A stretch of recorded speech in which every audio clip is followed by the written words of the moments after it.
God allowed us to come in His presence to offer our praises and worship. ദൈവത്തെ ആരാധിക്കുവാൻ, സ്തുതിക്കുവാൻ ദൈവം നമ്മെ ഇന്ന് അനുവദിച്ചു.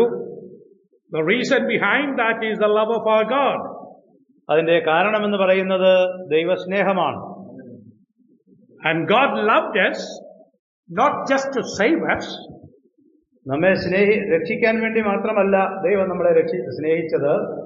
He wants us to continue our life in this world as His testimony. അവന്റെ ഒരു സാക്ഷിയായി നമ്മൾ ഈ ലോകത്തിൽ ജീവിക്കണം എന്നും കൂടെ അവൻ ആഗ്രഹിക്കുന്നുണ്ട്. When Jesus says, He makes it very clear there, gives a clarity to that word. കർത്താവായ യേശു ആ കാര്യം പറയുമ്പോൾ വളരെ വ്യക്തമായി ആ കാര്യത്തെ പറഞ്ഞിട്ടുണ്ട്. We reflect Christ in our life. നമ്മുടെ ജീവിതത്തിൽ യേശുക്രിസ്തുവിനെ നമ്മൾ പ്രതിഫലിപ്പിക്കുന്നവരാകണം. So how we have to reflect Christ? യേശുക്രിസ്തുവിനെ എങ്ങനെയാണ് നമ്മുടെ ജീവിതത്തിൽ പ്രതിഫലിപ്പിക്കുവാൻ കഴിയുന്നത്? Look at the life of Christ. കർത്താവായ യേശുക്രിസ്തുവിന്റെ ജീവിതം നോക്കുക. In 3.5 years, He don't have day or night, day and night. He got only one thought in His mind. 3.5 വർഷക്കാലത്തെ തന്റെ ജീവിതം നോക്കുമ്പോൾ രാപ്പകലില്ലാതെ ആ ഏക ചിന്ത മാത്രമായിരുന്നു തന്റെ ജീവിതത്തിൽ ഉണ്ടായിരുന്നത്. What was his thought? എന്തായിരുന്നു ആ ഏക ചിന്ത? Oh, to please my Father who is in heaven, who sent me down to this world. ഈ ലോകത്തിലേക്ക് എന്നെ അയച്ച സ്വർഗ്ഗസ്ഥനായ എന്റെ പിതാവിനെ എങ്ങനെയെങ്കിലും പ്രസാദിപ്പിക്കണമെന്നുള്ളത് മാത്രമായിരുന്നു. All what he want to do, that I want to do for him. അവൻ എന്തെല്ലാം ചെയ്യണം അതെല്ലാം അവന് വേണ്ടി ഞാൻ ചെയ്യണമെന്നുള്ളതായിരുന്നു തന്റെ ചിന്ത. That's the same demand God has from our life too. നമ്മളുടെ ജീവിതത്തിൽ നിന്നും ദൈവം ആവശ്യപ്പെടുന്ന കാര്യം അത് തന്നെയാണ്. In our Christian life, how we bear fruit for Him. നമ്മുടെ ക്രിസ്തീയ ജീവിതത്തിൽ എങ്ങനെയാണ് നമുക്ക് ഫലം പുറപ്പെടുവിക്കുവാനായിട്ട് സാധിക്കുന്നത്? I just want to take through a parable and then I want to read one verse and share few thoughts from there. ഒരു ഉപമയിലേക്ക് നിങ്ങളുടെ ശ്രദ്ധയെ ഞാൻ ക്ഷണിക്കുകയാണ്. അതിൽ നിന്നൊരു വാക്യം വായിച്ച് ഒരു ചിന്ത പങ്കുവെക്കുവാൻ ഞാൻ ആഗ്രഹിക്കുകയാണ്. We all familiar with the parable of sower. വിതയ്ക്കുന്നവന്റെ ഉപമ നമുക്ക് വളരെ പരിചിതമാണ്. We know in the gospel in Matthew, Mark and Luke we read about this parable. മത്തായിയുടെയും മർക്കോസിന്റെയും ലൂക്കോസിന്റെയും സുവിശേഷങ്ങളിൽ ആ ഉപമ നമുക്ക് കാണുവാൻ കഴിയും. We are not going to talk about that parable. ആ ഉപമയെക്കുറിച്ചല്ല നമ്മൾ അറിയാനായിട്ട് പോകുന്നത്. I just want to take one verse from that parable where Christ talks about what happens to the seed which is being sowed. എന്നാൽ ആ വിതയ്ക്കപ്പെട്ട ആ നിലത്ത് വീണ വിത്തിന് സംഭവിച്ച ഒരു കാര്യത്തെക്കുറിച്ച് കർത്താവ് പറഞ്ഞതായ ഒരു വാചകമാണ് ഞാൻ ചിന്താ വിഷയമാക്കുന്നത്. So if you come to Matthew, മത്തായിയുടെ സുവിശേഷത്തിലേക്ക് കടന്നു വരിക. In chapter 13, 2 to 23, we read about this parable there. 13-ാം അധ്യായം 2 മുതൽ 23 വരെയുള്ള വാക്യങ്ങൾ നമ്മളത് കാണുന്നുണ്ട്. Even in Mark chapter 4, 2 to 20, we read that. മർക്കോസിന്റെ സുവിശേഷം 4-ാം അധ്യായം 2 മുതൽ 20 വരെയുള്ള വാക്യങ്ങളിലും അത് കാണുന്നുണ്ട്. In Luke again, in chapter 8 to 4 to 15, we read about the same parable. ലൂക്കോസിന്റെ സുവിശേഷം 8-ാം അധ്യായം 4 മുതൽ 15 വരെയുള്ള വാക്യങ്ങളിലും അത് നമുക്ക് കാണാൻ കഴിയും. If you read all these three texts, there are differences in interpreting and presenting that. ഈ ഭാഗങ്ങളെല്ലാം വ്യത്യസ്ത ഭാഗങ്ങൾ വായിക്കുമ്പോൾ അത് വ്യാഖ്യാനിച്ചിരിക്കുന്ന രീതികളിലൊക്കെ വ്യത്യസ്തത നമുക്ക് ശ്രദ്ധിക്കാൻ കഴിയുന്നുണ്ട്. We are not going to go to the detail of that. എന്നാൽ അതിന്റെ വിശദാംശങ്ങളിലേക്ക് കടക്കുവാൻ ആഗ്രഹിക്കുന്നില്ല. This morning I want you to come to Matthew because I want to refer through the Matthew. മത്തായിയുടെ സുവിശേഷത്തിലേക്ക് എല്ലാവരും കടന്നു വരിക. അവിടെ നിന്നാണ് പങ്കുവെക്കുവാനായിട്ട് ആഗ്രഹിക്കുന്നത്. See, when you come to Matthew chapter 13, മത്തായിയുടെ സുവിശേഷം 13-ാം അധ്യായത്തിലേക്ക് നമ്മൾ കടന്നു വരുമ്പോൾ, you know, we read in verse 3 like this. 3-ാം വാക്യത്തിൽ നമ്മൾ ഇങ്ങനെയാണ് വായിക്കുന്നത്. And he spoke many things to them in parables, saying, Behold, a sower went out to sow. അവൻ അവരോട് പലതും ഉപമകളായി പ്രസ്താവിച്ചു എന്തെന്നാൽ, വിതയ്ക്കുന്നവൻ വിതപ്പാൻ പുറപ്പെട്ടു. Oh, there is a sower. ഇതാ ഇവിടെ ഒരു വിതയ്ക്കുന്നവൻ. And he is having some seed to put onto this ground. ആ വിതയ്ക്കുന്നവന്റെ കയ്യിൽ ആ മണ്ണിൽ വിതയ്ക്കുവാനുള്ള ചില വിത്തുകൾ അവന്റെ കയ്യിലിരിക്കുന്നു. See, when a farmer goes to put the seed into the field, ഒരു വിതക്കാരൻ ആ നിലത്ത് വിതയ്ക്കുവാനായിട്ട് പോകുമ്പോൾ, he is doing that with great burden and expectation. വളരെ ഭാരത്തോടും വളരെ പ്രതീക്ഷകളോടും കൂടിയാണ് അവൻ വിതയ്ക്കുന്നത്. Jesus Christ expressed that same thought process through this parable. യേശുക്രിസ്തു അതേ ചിന്താധാരയാണ് ഈ ഉപമയിലൂടെ വെളിപ്പെടുത്തുന്നത്. But I want to focus your attention on verse 23. എന്നാൽ നിങ്ങളുടെ ശ്രദ്ധയെ ഞാൻ ക്ഷണിക്കുവാൻ ആഗ്രഹിക്കുന്നത് 23-ാം വാക്യത്തിലാണ്. But before we come to that verse 23, എന്നാൽ 23-ാം വാക്യത്തിലേക്ക് വരുന്നതിന് മുമ്പ് just to give some idea about what is being mentioned, we all know it, but I will just reiterate in bullet points. നമുക്ക് അറിയാവുന്നതാണെങ്കിലും ഇവിടെ സംഭവിച്ചതായ കാര്യങ്ങൾ വളരെ വേഗത്തിലൊന്ന് പറയാൻ ആഗ്രഹിക്കുന്നു. We know the seed which is mentioned here, it's about the word of God. ഇവിടെ പറഞ്ഞിരിക്കുന്ന വിത്ത് എന്ന് പറയുന്നത് വചനമാണെന്ന് നമുക്കറിയാം. Because they are those things that Jesus Christ himself has said. കാരണം യേശുക്രിസ്തു തന്നെ അതങ്ങനെ തന്നെ പറഞ്ഞിട്ടുണ്ട്. And he talks about the field. The field is the world or the listening heart. നിലങ്ങളെ കുറിച്ച് പറഞ്ഞിരിക്കുന്നു. ആ നിലം എന്ന് പറയുന്നത് മനുഷ്യന്റെ ഹൃദയമാണെന്ന് പറഞ്ഞിട്ടുണ്ട്. But when he talks about the listeners, എന്നാൽ ആ കേൾവിക്കാരെ കുറിച്ച് നമ്മൾ ശ്രദ്ധിക്കുമ്പോൾ he is very particular in categorizing who is listening his word. ആ കേൾവിക്കാരെ തരംതിരിക്കുന്നതിൽ പ്രത്യേകം കർത്താവ് ശ്രദ്ധിച്ചവിടെ ചെയ്യുന്നതായിട്ട് കാണുവാൻ സാധിക്കുന്നുണ്ട്. When we read in chapter verse 3 that he went to sow, 3-ാം വാക്യത്തിൽ വിതയ്ക്കുവാൻ പുറപ്പെട്ടു. and he is putting his seed in the ground. അവൻ നിലത്ത് വിതച്ചു. When he talks that, he is very particular who listens to it. എന്നാൽ അത് ശ്രദ്ധിക്കുന്നു, ആ വചനം ശ്രദ്ധിക്കുന്നവർ ആരാണ് എന്ന് പറയുന്നതിൽ പ്രത്യേകം ശ്രദ്ധിക്കുന്നതായിട്ട് കാണുവാൻ സാധിക്കും. He talks about two kinds of listeners there. 2 തരത്തിലുള്ള ശ്രദ്ധാലുക്കളെ അവർ ശ്രദ്ധിക്കുന്നവരെ കാണുവാൻ സാധിക്കുന്നു. You know, one kind of a listener, they received the seed, but it didn't bring any fruit in their life. ഒന്നാമത്തെ കൂട്ടം എന്ന് പറയുന്നത് ഈ ശ്രോതാക്കൾ അവരെ വചനം കേട്ടു, പക്ഷേ ജീവിതത്തിൽ പ്രയോജനപ്പെട്ടില്ല. You know, for the Lord Jesus Christ, if you don't bear fruit, it becomes a useless way of knowing him and understanding him. കർത്താവായ യേശുക്രിസ്തുവിന് വേണ്ടി ഞാനും നിങ്ങളും ഫലം പുറപ്പെടുവിക്കുന്നില്ലെങ്കിൽ നാം അവനെ അറിയുന്നതും അല്ലെങ്കിൽ അവനെ പരിചയിക്കുന്നതും വെറുതെയായി പോകുന്നു. You know why the fruit cannot produce by such seeds? അങ്ങനെയുള്ള വിത്തുകൾ വീണ സ്ഥലത്ത് എന്തുകൊണ്ടാണ് ഫലം പുറപ്പെടുവിക്കാൻ കഴിയാഞ്ഞെന്നറിയാമോ? You know, that is also been Jesus Christ said there very clearly. വളരെ വ്യക്തമായി യേശുക്രിസ്തു ആ കാര്യം അവിടെ പറഞ്ഞിട്ടുണ്ട്. Because they are not abiding in the Father, so that they could not bear fruit. എന്തുകൊണ്ടെന്നാൽ ആ വചനം അവരുടെ ഉള്ളത്തിൽ വസിക്കുന്നില്ല എന്നുള്ളതാണ്. See, the problem with the world when they hear about the Lord Jesus, ദൈവത്തിന്റെ വചനത്തോടുള്ള ബന്ധത്തിൽ നമ്മൾ ചിന്തിക്കുമ്പോൾ, നമ്മൾ വചനം കേൾക്കുമ്പോൾ, that word need to abide in us, and that should help us to abide in Him. ആ വചനം നമ്മുടെ ഉള്ളിൽ വസിക്കുകയും എന്നിട്ട് അതിനുശേഷം നാം അവനിൽ വസിക്കുകയും ചെയ്യേണ്ട ആവശ്യമുണ്ട്. But when the word of God has been spoken to the people in this world, ഈ ലോകത്തിൽ ദൈവത്തിന്റെ വചനം പ്രസംഗിക്കപ്പെടുമ്പോൾ, there are many people who are interested to listen to the word of God. വചനം കേൾക്കുവാൻ തൽപരരായ ഒരുപാട് ആളുകളെ നമുക്ക് കാണാൻ കഴിയുന്നു. Lord Jesus Christ in the parable picturized 3 kinds of such people. 3 തരത്തിലുള്ള അങ്ങനെയുള്ള ആളുകളെ കുറിച്ച് ഈ ഉപമയിൽ കർത്താവ് പറയുന്നുണ്ട്. You know, people are fascinated to listen something when they are speaking.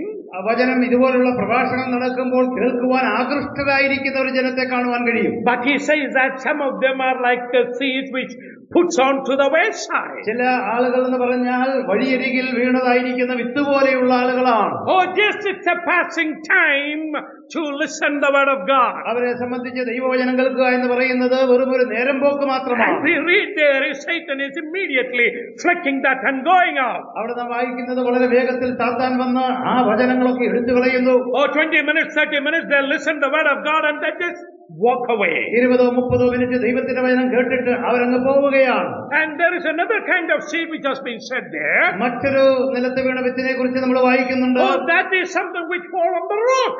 അത് പാറമേൽ വീണതായിരിക്കുന്ന വിത്താണ്. Oh, some people receive the word, they are interested to know about what is Christianity. ദൈവവചനം കേൾക്കുവാൻ ചില ആളുകൾക്ക് വളരെ താല്പര്യമുണ്ട്. ക്രിസ്ത്യാനിത്വത്തെ കുറിച്ചൊക്കെ അറിയാനുള്ള ആകാംക്ഷ അവർക്കുണ്ട്. But there is no root in them. എന്നാൽ അതിൽ വേരിറങ്ങുന്നില്ല. Oh, so it gets withered off.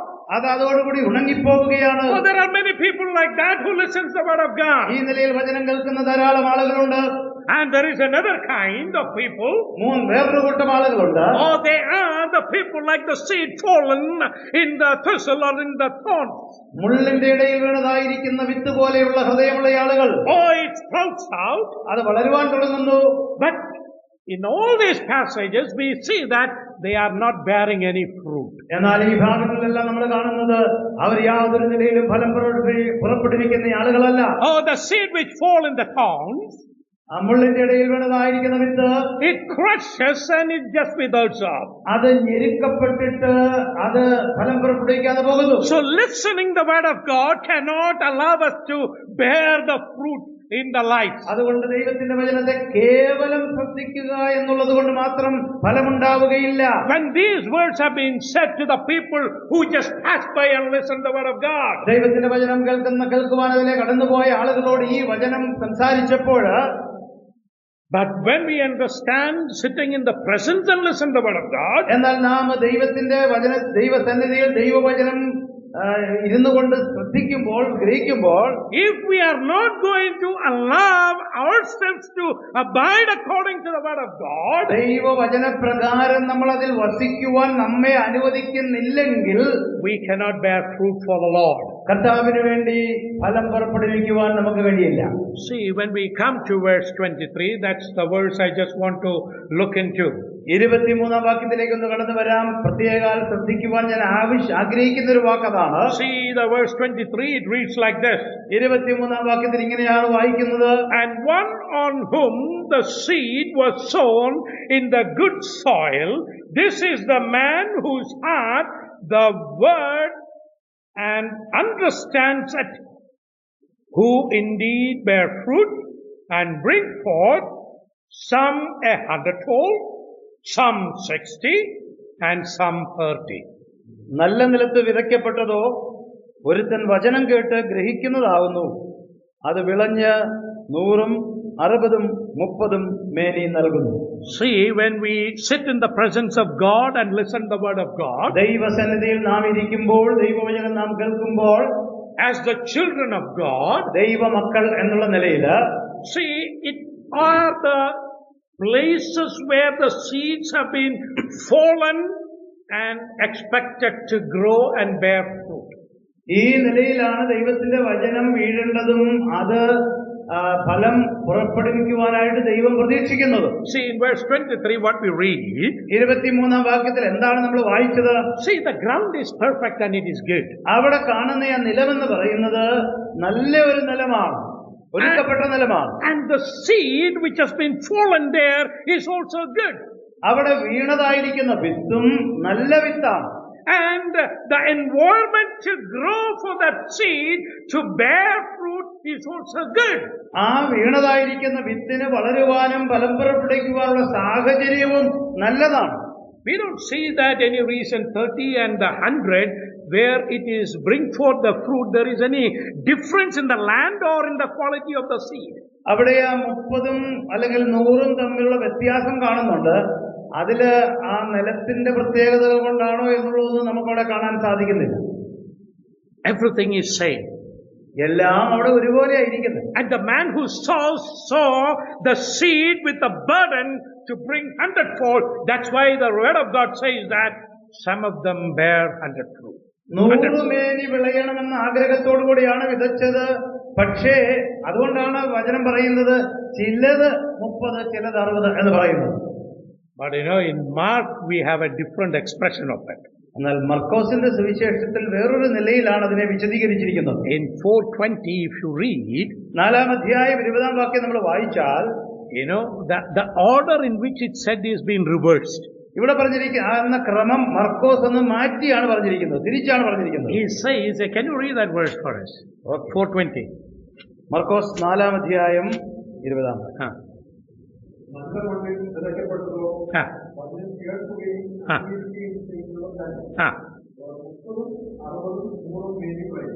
That is something we see from Matthew to Mark. There is a small difference there. മത്തായിയിലും മർക്കോസിലും നമ്മൾ ശ്രദ്ധിക്കുമ്പോൾ ഒരു വലിയ വ്യത്യാസം ഇവിടെ ആ ക്രമത്തിൽ കാണുകയാണ്.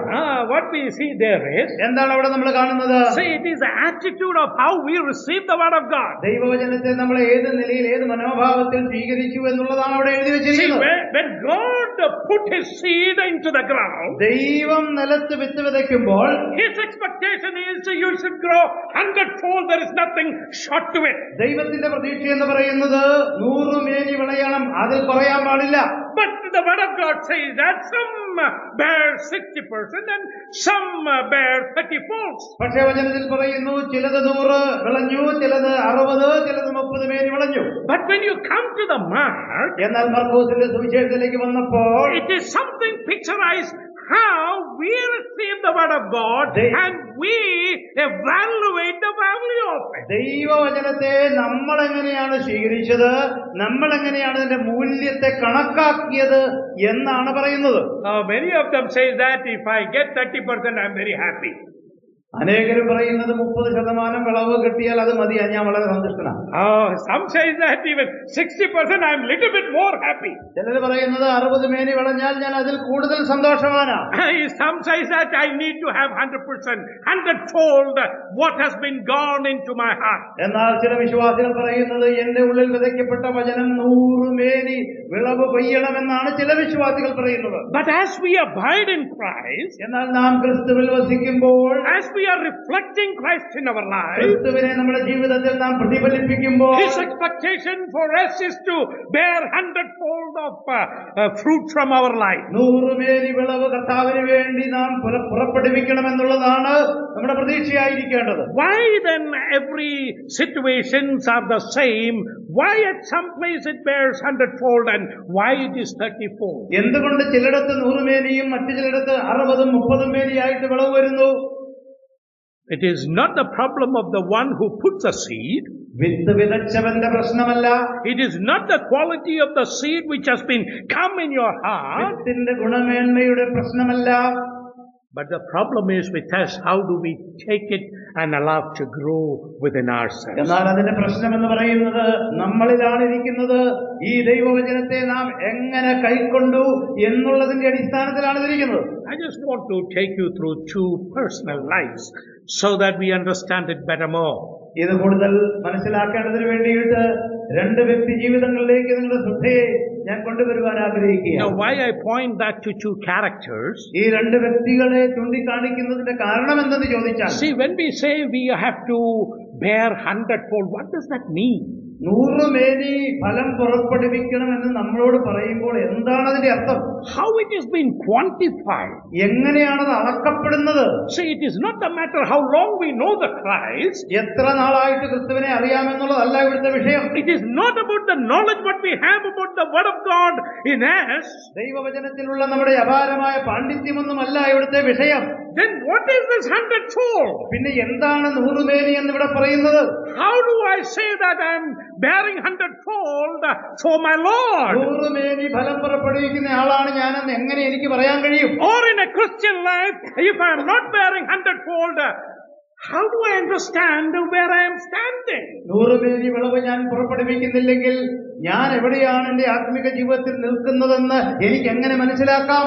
So to understand that, I want to take you through 2 characters. അത് മനസ്സിലാക്കാൻ വേണ്ടിയാണ് ഈ 2 വ്യക്തികളുടെ ജീവിതം ഞാൻ നിങ്ങളുടെ മുമ്പിൽ കൊണ്ടുവരുന്നത്. A man who bore 100-fold fruit for the Lord. കർത്താവിന് വേണ്ടി 100 മേനി ഫലം പുറപ്പെടുവിച്ച വ്യക്തി. He is a father of faith. We call him Abraham. That's what the word of God says. വിശ്വാസികളുടെ പിതാവെന്നറിയപ്പെടുന്ന അബ്രഹാം എന്ന് പറയുന്ന മനുഷ്യൻ. Look at his life. അദ്ദേഹത്തിന്റെ ജീവിതം ഒന്ന് നോക്കിക്കേ. See, we are not going to see the depth of his life, whether he was holy and perfect in all his realms of life. അദ്ദേഹത്തിന്റെ ജീവിതത്തിന്റെ ആഴങ്ങളിലേക്ക് ഇറങ്ങിയിട്ട് അദ്ദേഹം 100% വിശുദ്ധനും തികഞ്ഞവനുമായിരുന്നു എന്നുള്ളതല്ല നമ്മൾ നോക്കുന്നത്. There are failures in Abraham's life. അബ്രഹാമിന്റെ ജീവിതത്തിലും പരാജയങ്ങൾ ഉണ്ടായിട്ടുണ്ട്. But yet the word of God says he is the father of faith. എന്നിട്ടും ദൈവത്തിന്റെ വചനം പറയുന്നു അദ്ദേഹം വിശ്വാസികളുടെ പിതാവാ. When you talk about faith, വിശ്വാസത്തെ കുറിച്ച് പറയുമ്പോൾ the word of God says that look at Abraham. ദൈവവചനം പറയുന്നു അബ്രഹാമിലേക്ക് നോക്കുക. Because he is the father of faith. എന്തുകൊണ്ടെന്നാൽ അവൻ വിശ്വാസത്തിന്റെ പിതാവാ. So in our life the failures are not the matter or constraint for us to bear 100-fold. അതുകൊണ്ട് പ്രിയമുള്ളവരെ, പരാജയം നമ്മുടെ ജീവിതത്തിൽ സംഭവിക്കാം, അതല്ല ഇവിടുത്തെ പ്രശ്നം. ഫലം പുറപ്പെടുവിക്കുവാൻ പരാജയങ്ങൾ സംഭവിക്കുന്നത് ഒരു പ്രശ്നമല്ല. But how could he bear 100-fold? എന്നാൽ അതിന്റെ എല്ലാം മധ്യത്തിൽ 100 മേനി വിളവ് തനിക്ക് എങ്ങനെ സാധിച്ചു എന്നുള്ളതാണ്. Hebrew is the best book you can refer to. അതിനുവേണ്ടി നമുക്ക് മനസ്സിലാക്കാൻ സാധിക്കുന്ന നല്ലൊരു പുസ്തകം എന്ന് പറയുന്നത് എബ്രായ ലേഖനമാണ്. You go to chapter 11. ഇത് 11-ാം അധ്യായത്തിലേക്ക് ഒന്ന് പോയാൽ let's look at verse 8, 9 and 10. 8, 9, 10 വാക്യങ്ങൾ നമുക്കൊന്ന് നോക്കാം. എബ്രായ ലേഖനം 11-ാം അധ്യായം 8, 9, 10 വാക്യങ്ങൾ. Can you read verse 8 for us, please? വിശ്വാസത്താൽ അബ്രഹാം തനിക്ക് അവകാശമായി കിട്ടുവാനിരുന്ന ദേശത്തേക്ക് യാത്രയാകുവാൻ വിളിക്കപ്പെട്ടാറേ അനുസരിച്ച് എവിടേക്ക് പോകുന്നുവെന്നറിയാതെ പുറപ്പെട്ടു. We talk about a man who produced 100-fold of fruit in his life. 100% ഫലം ജീവിതത്തിൽ പുറപ്പെടുവിച്ചതായ ഒരു മനുഷ്യനെ കുറിച്ചാണ് നമ്മൾ ഇപ്പോൾ പറയുന്നത്. And when we come to verse 8, 8-ാം വാക്യത്തിലേക്ക് നമ്മൾ വരുമ്പോൾ the word of God says, ദൈവവചനം ഇങ്ങനെ പറയുന്നു. the first thing he says that he was an obedient person to the call of God. ഒന്നാമത് പറയുന്നത് ദൈവത്തിന്റെ വിളിയോട് അനുസരണം കാണിച്ച മനുഷ്യനാണ് അദ്ദേഹം. So if you want to bear 100-fold fruit, or you claim you are bearing 100-fold, ഫലം പുറപ്പെടുവിക്കണം, ആ നിലയിൽ അവകാശപ്പെടണമെന്നുണ്ടെങ്കിൽ we say that we need to have a perfect obedience to the call. ദൈവത്തിന്റെ വിളിയോട് 100% അനുസരണമുള്ളവരായിരിക്കണം. You know, when we say that he was having 100% obedience, 100% അനുസരണം തനിക്കുണ്ടെന്ന് നമ്മൾ പറയുമ്പോൾ you need to understand the background of that also. തന്റെ ജീവിതത്തിന്റെ background പശ്ചാത്തലം മനസ്സിലാക്കണം. He was a wealthy man. വളരെ സമ്പന്നനായ മനുഷ്യൻ. God one day called him and said that you go out of this land of Ur. ഒരു ദിവസം ദൈവം വിളിച്ചിട്ട് പറഞ്ഞു, ഈ ഊർ ദേശം വിട്ട് നീ പുറപ്പെട്ടു പോകുക. Yes, there was failure in Abraham's life. അബ്രഹാമിന്റെ ജീവിതത്തിൽ പരാജയങ്ങളുണ്ട്, സത്യം. And he took the whole family with him. തന്റെ മുഴുവൻ കുടുംബത്തെയും എടുത്തുകൊണ്ടാണ് താൻ പോകുന്നത്. And he laid his life for a while in Haran. ഹരാനിൽ തന്റെ കുറച്ചു കാലം അവിടെ ഹാരാനിൽ കുറെ നാൾ താമസിച്ചു. And then again God called him. വീണ്ടും ദൈവം തന്നെ അവിടെ നിന്ന് വിളിക്കുന്നു. And again he traveled all through his life as a sojourner. തന്റെ ജീവിതത്തിലുടനീളം ഒരു പരദേശിയായി താൻ സഞ്ചരിക്കുന്ന കാഴ്ചയാണ് നമ്മൾ കാണുന്നത്. If somebody is asking Abraham, where are you going? അബ്രഹാമിനോട് ആരെങ്കിലും ഒന്ന് ചോദിക്കുക, അബ്രഹാമേ നീ എവിടെ പോകുന്നു? Which place you are going to? ഏത് സ്ഥലത്താണ് നിങ്ങൾ പോകുന്നത്? Abraham will say that I don't know. Abraham പറയും, എനിക്കറിയില്ല. How can you go like that? എങ്ങനെ നിനക്ക് അങ്ങനെ പോകാൻ കഴിയും? But he says that my God called me. അദ്ദേഹം പറയുന്നു, എന്റെ ദൈവം എന്നോട് പറഞ്ഞു. A perfect obedience. തികഞ്ഞതായ ഒരു അനുസരണം. Unless we have a perfect obedience to the call, തികഞ്ഞ അനുസരണം നമ്മുടെ ജീവിതത്തിൽ ദൈവത്തിന്റെ വിളിയോടുള്ള ബന്ധത്തിൽ നമുക്കില്ലെങ്കിൽ we are not bearing 100-fold. നമുക്ക് 100% ഫലം പുറപ്പെടുവിക്കാൻ കഴിയുകയില്ല. It is not only that he is obedient. തനിക്ക് അനുസരണം ഉണ്ടായിരുന്നു എന്നുള്ളത് മാത്രമല്ല, we read here, by faith he obeyed and expecting inheritance in his life and going. വിശ്വാസത്താൽ താൻ ഒരു അവകാശം ലഭിക്കുമെന്നുള്ള വിശ്വാസത്തോടുകൂടെ തന്നെ താൻ പോയി. You see the measure of faith he had, one who has called him. ദൈവം തന്നെ വിളിച്ച ദൈവത്തിൽ തനിക്കുണ്ടായിരുന്ന വിശ്വാസത്തിന്റെ അളവ് നമുക്കവിടെ കാണാൻ കഴിയും. A man who has been promised, with that promise he is walking. വാഗ്ദത്തം ലഭിച്ചതായിരിക്കുന്ന ആ മനുഷ്യൻ ആ വാഗ്ദത്തത്തെ മുറുകെ പിടിച്ചുകൊണ്ട് നടന്നു പോവുകയാണ്. A man who bore 100% 100-fold fruit in his life. 100 മേനി ഫലം ദൈവത്തിന് വേണ്ടി പുറപ്പെടുവിച്ച ഒരു അനുഗ്രഹീതനായ മനുഷ്യനാണ് അദ്ദേഹം. The question we have to ask to ourselves is, ഇന്ന് നാം നമ്മോട് ചോദിക്കേണ്ട വളരെ പ്രമാദമായ ഒരു ചോദ്യം, how do we obey the call? ദൈവത്തിന്റെ വിളിയെ നമ്മൾ എപ്രകാരമാണ് അനുസരിക്കുന്നത്? In Ephesians chapter 4 verse 1, we have to walk worthy to the call. എഫെസ്യ ലേഖനം 4:1 വായിക്കുന്നത് പോലെ വിളിച്ചിരിക്കുന്ന വിളിക്ക് യോഗ്യമാകുമെന്നും നാം നടക്കേണ്ടതായിട്ടുണ്ട്. How do we qualify that worthiness of that call? ആ യോഗ്യത, ആ വിളിക്കുള്ള യോഗ്യത നമുക്ക് എങ്ങനെ ലഭിച്ചു? Paul again says in Philippians chapter 1 verse 21. 1-ാം അധ്യായം ഫിലിപ്പി ലേഖനം 1-ാം അധ്യായം 21-ാം വാക്യത്തിൽ പൗലോസ് പിന്നെയും പറയുന്നു, for he says that for me is to live is Christ. എനിക്ക് ജീവിക്കുന്നത് ക്രിസ്തുവും and dying is gain. മരിക്കുന്നത് ലാഭവുമാകുന്നു. My whole life has been controlled by the Lord Jesus Christ. നിങ്ങൾക്കറിയാമോ, എന്റെ ജീവിതം സമൂലമായി നിയന്ത്രിക്കുന്നത് കർത്താവായ യേശു ക്രിസ്തു ക്രിസ്തുവാണ്. Because he is the through and through my life, I long to be with him. That's what Paul says. അവൻ എന്നിലും ഞാൻ അവനിലുമായി ഞാൻ അവന് വേണ്ടി ദാഹിച്ചുകൊണ്ട് അങ്ങനെ ജീവിക്കുന്നുവെന്നാണ് അവൻ പറയുന്നത്. That's the perfect obedience. അതാണ് പ്രിയമുള്ളവരെ തികഞ്ഞ അനുസരണം എന്ന് പറയുന്നത്. That is the worthiness, living worthy to the call. അതാണ് വിളിച്ചിരിക്കുന്ന വിളിക്ക് യോഗ്യമാകവണ്ണം നടക്കുക എന്ന് പറഞ്ഞാൽ അതിന്റെ അർത്ഥം. Oh dear brothers and sisters, എന്റെ പ്രിയ സഹോദരി സഹോദരന്മാരെ, let us look into our life, നമ്മുടെ ജീവിതത്തിലേക്ക് നമുക്ക് നോക്കാം. where we stand in producing fruit for our God. കർത്താവിന് വേണ്ടി ഫലം പ്രവർത്തിക്കുന്ന കാര്യത്തിൽ നമ്മൾ എവിടെ നിൽക്കുന്നു? Abraham began his life with the perfect obedience. Abraham തന്റെ ജീവിതം ആരംഭിക്കുമ്പോൾ താൻ ദൈവത്തോട് സമ്പൂർണ്ണമായി അനുസരിച്ചുകൊണ്ട് ആരംഭിച്ചു. I don't have time to explain more. Let's come to verse 9. വിശദീകരിക്കാൻ അധികം സമയമില്ല. 9-ാം വാക്യത്തിലേക്ക് വേഗം വരാം. It's a very interesting verse you read there. വളരെ രസകരമായ ഒരു വാക്യമാണത്. We read there, by faith he lived as an alien in the land of promise, as in a foreign land, dwelling in tent with Isaac and Jacob, follow heirs of the same promise. വാഗ്ദത്ത ദേശത്തിൽ അന്യദേശത്തെന്ന പോലെ ചെന്ന് വാഗ്ദത്തത്തിന് അവകാശികളായ കൂട്ടവകാശികളായ ഇസഹാക്കിനോടും യാക്കോബിനോടും കൂടെ കൂടാരങ്ങളിൽ പാർത്തു. A man willing to live like a sojourner. ഒരു പരദേശിയായി പാർക്കുവാൻ മനസ്സ് കാണിച്ചവൻ. My focus is not on that life. ആ ജീവിതത്തിലേക്കല്ല ഞാനിന്ന് ശ്രദ്ധ കേന്ദ്രീകരിക്കുന്നത്. Because further what we read there is, തുടർന്ന് നമ്മൾ അവിടെ എന്താ വായിക്കുന്നത്? see, Abraham obeyed Lord, Abraham ദൈവത്തെ അനുസരിച്ചു, and he believed what the promise of God is true, ദൈവത്തിന്റെ വാഗ്ദത്തങ്ങൾ സത്യമെന്ന് താൻ വിശ്വസിച്ചു, and he walked as a sojourner and lived in tents. ഒരു പരദേശിയായിട്ട് താൻ നടന്നിറങ്ങി പരദേശിയെ പോലെ കൂടാരങ്ങളിൽ പാർത്തു. You look at verse 9 again. 9-ാം വാക്യം ഒന്നുകൂടെ നോക്കിക്കേ. What we read there, അവിടെ എന്ത് വായിക്കുന്നു? it is not only that he lived in tents, താൻ ജീവിച്ചു എന്ന് മാത്രമല്ല, oh, his son Isaac lived in tents, കൂടാരങ്ങളിൽ പാർത്തതിൽ തന്റെ മകൻ ഇസഹാക്ക് പാർത്തു. oh, his Isaac's son Jacob lived in tents, ഇസഹാക്കിന്റെ മകനായ യാക്കോബ് കൂടാരങ്ങളിൽ പാർത്തു. oh, the generations lived in tents. തലമുറകൾ കൂടാരങ്ങളിൽ പാർക്കുന്നു. Oh dear brothers and sisters, എന്റെ പ്രിയ സഹോദരി സഹോദരന്മാരെ, in your life you are bearing 100% fold of fruit for the Lord. നമ്മുടെ ജീവിതത്തിൽ ദൈവത്തിന് വേണ്ടി 100 പേരി വിളവ് പുറപ്പെടുവിക്കണമെങ്കിൽ, oh, look at what Abraham's life is doing in his life. അബ്രഹാമിന്റെ ജീവിതത്തിലേക്ക് നോക്കുക. അവൻ എന്താണ് ചെയ്തത്? Oh, the generations know this Lord. അവന്റെ തലമുറകൾ ഈ കർത്താവിനെ അറിഞ്ഞു. Oh, it is not just knowledge. കേവലം അറിവല്ല, oh, they are willing to live in tent. ആ കൂടാരങ്ങളിൽ പാർക്കുവാൻ തലമുറകൾ തയ്യാറായി. Isaac lived in tent. ഇസഹാക്ക് കൂടാരങ്ങളിൽ പാർത്തു. Jacob, his grandson, lived in tent. യാക്കോബ് തന്റെ കൊച്ചുമകൻ കൂടാരങ്ങളിൽ പാർക്കുന്നു. Oh, dear brothers and sisters, let us look into our family life. എന്റെ പ്രിയ സഹോദരി സഹോദരന്മാരെ, നമ്മുടെ കുടുംബങ്ങളിലേക്ക് നമുക്ക് നോക്കാം. Oh, yes, our children are able to walk in and live in tents for the Lord. നമ്മുടെ മക്കൾ ഇതുപോലെ കൂടാരങ്ങളിൽ നമ്മുടെ വിശ്വാസം അനുകരിപ്പാൻ അവർ തയ്യാറാണോ?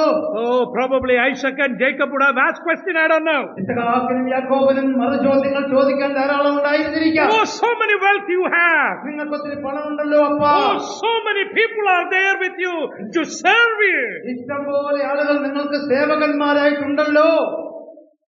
Why you live in tent? എന്തിനീ കൂടാരങ്ങളിൽ പാർക്കണം? But he would have said like this to the children and grandchildren. എന്നാൽ മക്കളോടും വരും കൊച്ചുമക്കളോടും ഞാനിങ്ങനെ പറഞ്ഞു കാണും. My God said there is a promised land. എന്റെ ദൈവം എന്നോട് പറഞ്ഞു, ഒരു വാഗ്ദത്ത ദേശം എനിക്ക് മുമ്പിലുണ്ട്. And I need to be a sojourner.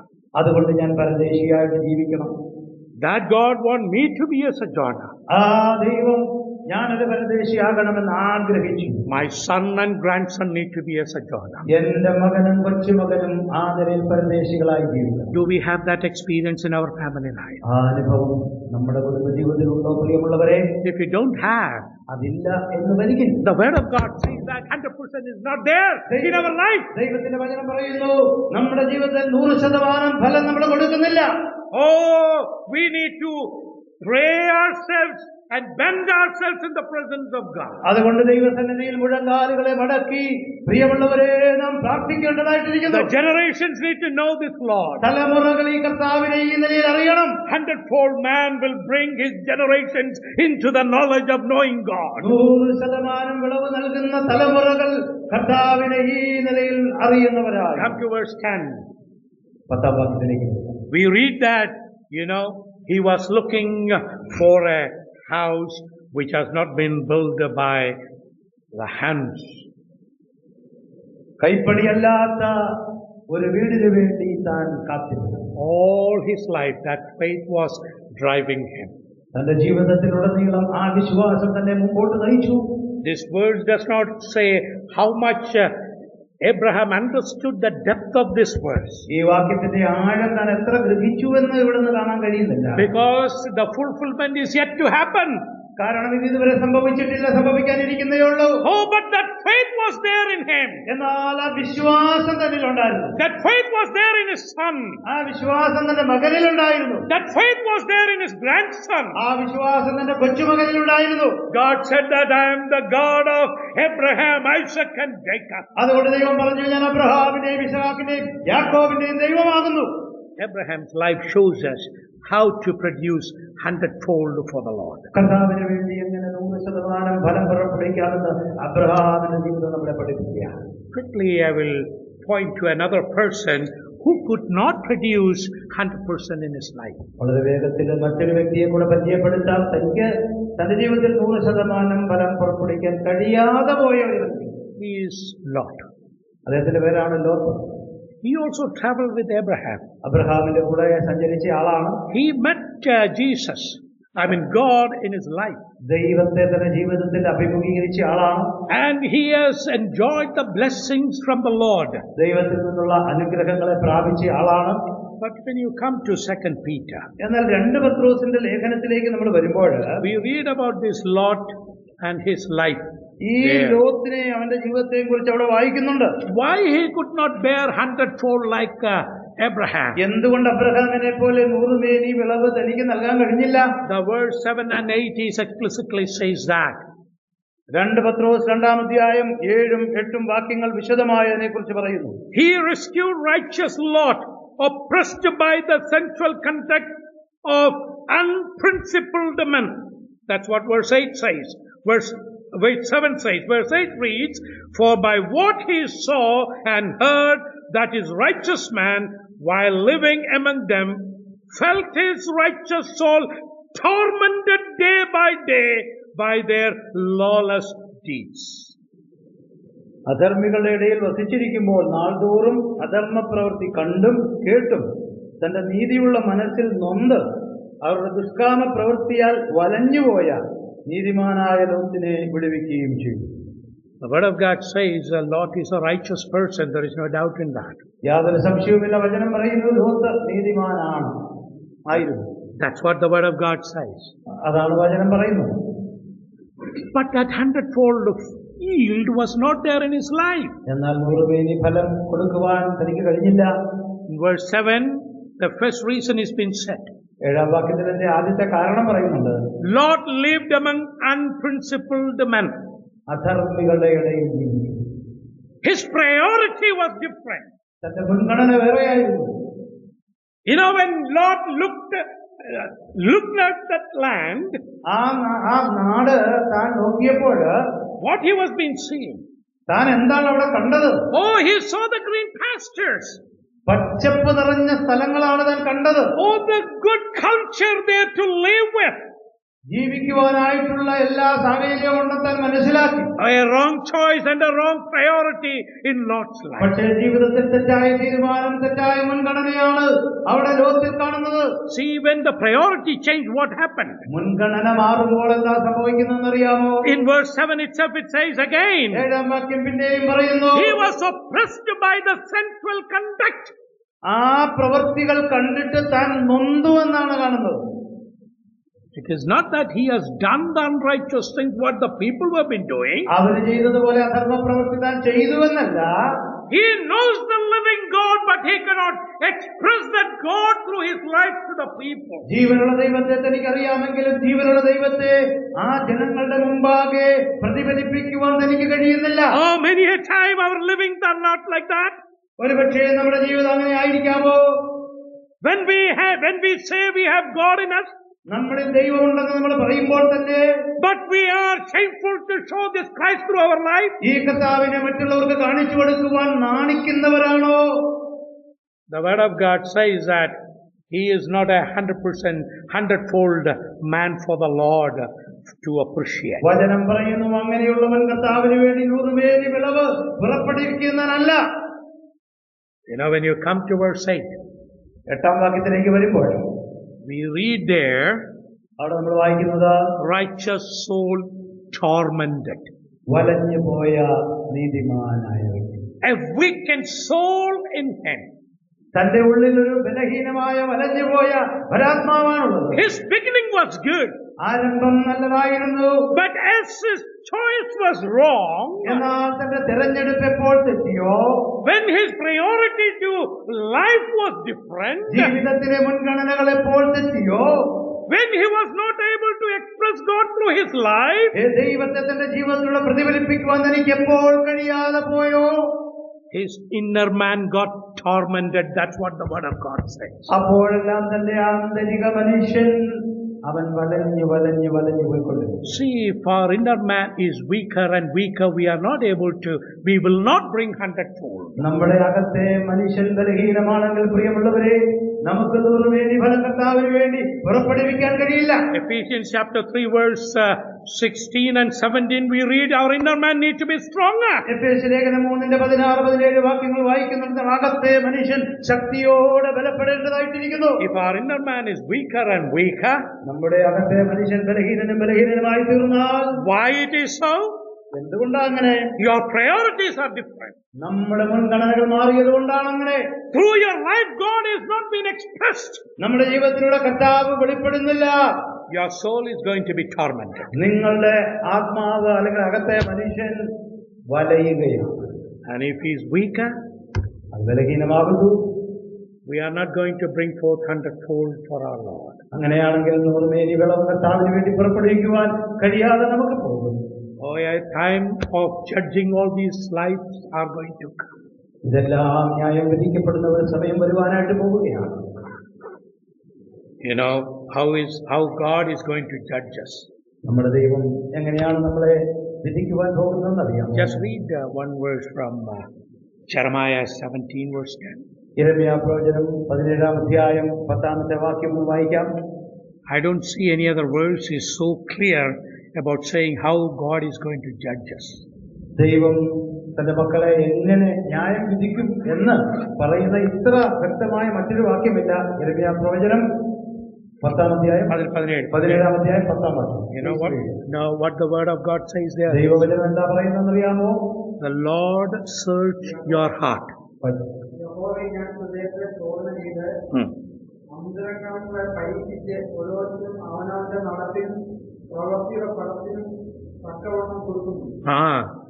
You carefully read that verse.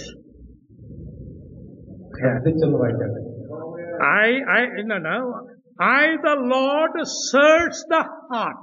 യഹോവയായ ഞാൻ ഹൃദയങ്ങളെ പരിശോധിക്കുന്നു. We are talking about bearing the fruit. നമ്മൾ ഫലം പുറപ്പെടുവിക്കുന്നതിനെ കുറിച്ചാണ് പറഞ്ഞുകൊണ്ടിരുന്നത്. We are talking about a seed that is growing within us.